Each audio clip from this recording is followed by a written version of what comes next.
I'm Nigel Spraggins, and I'm Chief Exec of Southern Nottingham, and have the pleasure, most of the time, of working with TP.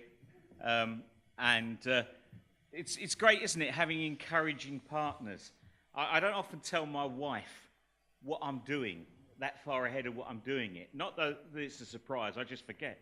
So we were in the kitchen yesterday morning, and I said, "Oh, I need to tell you, love, I need to leave a bit earlier tomorrow. We've got a pup at the moment, so that's, I need to leave a bit earlier tomorrow." So she said, "What are you doing?" I said, I'm going to Bishopsthorpe to help lead a day on sport. And she just laughed. And this was serious belly laugh, I said, "Well, like you, love, I can pray." And she said, "Well, I'm sure TP will have his Oxford blue on. What are you going to wear?" So I said, "Oh, I'll go with my Weight Watchers beige." But anyway, the next little section for a few minutes is looking at diocesan journeys and your journey so far. So I'm going to interview a couple of people, and then we'll have a little bit of table time. I know you've already had that, but we'll build on, hopefully, what you've already done. So I need to remove this. There we go.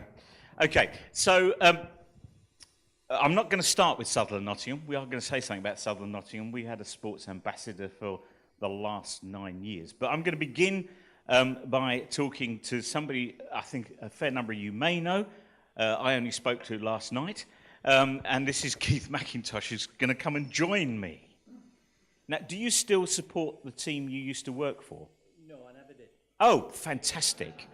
Fantastic. I support a proper team called Preston North End, and we're in the company of their chaplain, Chris Nelson, to the right.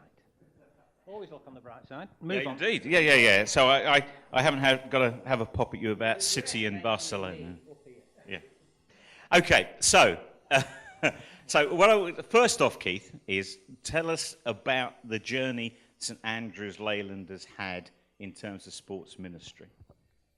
Okay, well, I'll take you back 30 years when a guy called Tony Porter, who was then curate in charge of a church in Bacup in Lancashire, came over to speak to our church leadership team, men's fellowship, and a few other sporty sorts in Leyland about Christians in sport.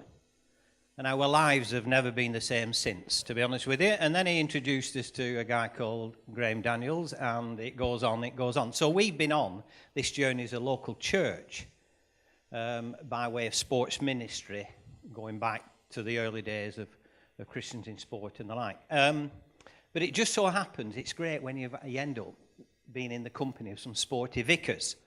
So because leadership and support and backup by your vicar is key. And I was very thankful and blessed and that we were that both Ken Broadhurst and Keith Horsfall in those early days and now David Gibb are really keen on supporting and encouraging and helping to approve and fund and back up the work of ministry. And that is vital to guys like me who just, volunteers who are keen to reach the world of sport for Christ in various shapes and forms. So an example of that was, I think, Ken Broadhurst. Keith Horsfall it was. He was part of the Christians in Sport Bible Society Bike for Bibles to the Barcelona Olympic Games. So he went down, we set him up with a local shop. He was working and witnessing to a local professional cyclist, Bill Nixon, who won the Milk Race years ago, based in Leyland. And Keith got alongside him, and he helped to sponsor his trip down to Swindon, and they cycled from the Bible Society head office to Barcelona, and then they spent the rest of the time doing open-air evangelism, leaflet distribution as a group. A guy called Mike Shepherd, Bike for Bibles, it worked a treat. So when you've got a vicar who's actually into it, it makes a massive difference to motivate and encourage the lay people to get behind sports ministry. So what's some of the practical things you're doing at a church with regards to sport? Okay, so again, in partnership, and we're keen on this, wherever possible, work in partnership with reputable Christian organisations. So over the years, Christians in Sport, ambassadors in football, Higher Sports, now Scripture Union Sports Ministry. Bring them in. Use their professionalism, expertise, and say, we've got this vision, we've got this interest, we're thinking of doing by way of something on rugby. And if you've got people in your congregations who are particularly have been involved with sport, and you do your research, you find out what makes them tick, what their interests are, and they used to play and participate, we'll say, well, we will actually prayerfully plan an event around your interest and gifting. You front it, you represent the church, and we'll bring in the professionals from these Christian ministry organisations who will actually deliver it, enhance it, and make it happen. So partnership is key.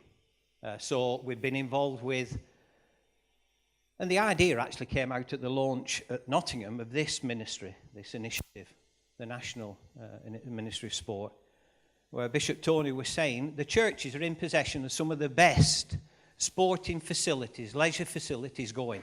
They might be switched off and locked up. Get them open, reach out to the community. So we went back. So at Leyland, we've started an over 55s leisure activity group. We don't really push the sporty bit, but they're coming and they're playing table tennis and badminton, and people are now hearing about it from the town, and they're saying, I used to play ping pong, table tennis 40 years ago at the Parish Youth Club. I'm on my own, I've just lost my husband, I need to get out and about, my family have recommended it, can I come and have a go? Somebody will coach them, and now, so you're getting a bit of pastoral care, friendship support, a bit of fitness, a bit of fun.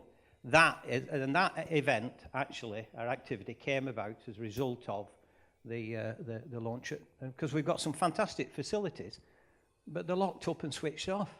Let's open them up, make good use of them, promote them, invite people from the community in. So that's just one example, but we've targeted at the 55 plus because they're available and they want to get involved with leisure and fitness activities. The worrying thing is I could join that group. Anyway, so you talked about some of the challenges that you overcome in terms of, you know, having vicars who are supportive, joining in with partnerships. Yeah. Any other challenges that you would say you've had and how you overcome them? One of the biggest challenges, and it will be the case for most of us, is motivating and encouraging existing Christians in sport to actually see their sport activity, leisure activity, mates, as a mission field. So when it comes to training them, teaching them, encouraging them to look at it that way, because a lot of them are just saying, well, I'm just doing my own thing. But we're saying, yeah, well, let's add a Christian element to it. Like, have you thought about inviting some of your mates to a Christians in Sport quiz? So when we have one now, and it's a fantastic opportunity for outreach, so the people who play football, cricket and hockey, they bring the mates and they've got a team in. So you're creating opportunities, but the thing is to get them to actually wake up to the fact that their sports and activity is more than actually just for them. It's an opportunity to share the gospel, to befriend, to reach out, to draw in, and then every now and again bring them to an event that is hosted in the local church to actually hear the gospel, albeit for just a few minutes, a little slot, but have some fun and see that you can actually be a Christian in the world of sport. So that's the challenge, motivating Christian people to actually see their sport and activity as an opportunity for mission and outreach. Keith, thank you very much indeed, sir.